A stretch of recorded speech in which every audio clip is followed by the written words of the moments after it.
Guys, ngayon nandito po kami sa bahay at may pupunitin po ang papel na tinatawag na sedula. So, ito po siya guys. Ito po siya. Kasi nag-aalipin na siya. Ayan po, may nakalagay sedula personal. Ayan guys, sedula personal. So, sa akin po ito guys. So, pupunitin ko po ito kasi kung saan kami pupunta. Dapat daw ipakita to.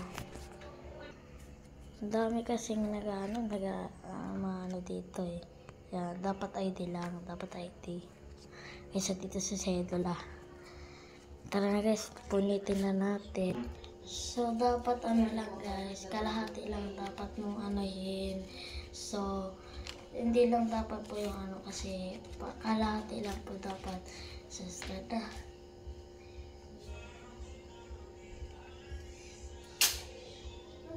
So, napunit ko na guys.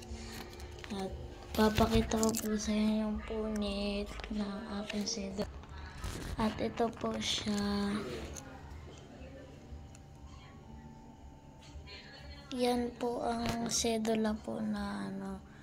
So, sana po ma-subscribe ko na po ito channel. Ito, sedula na po ito. Ingatan ko po ito na napunit. So, display ko po ito. So, bye-bye!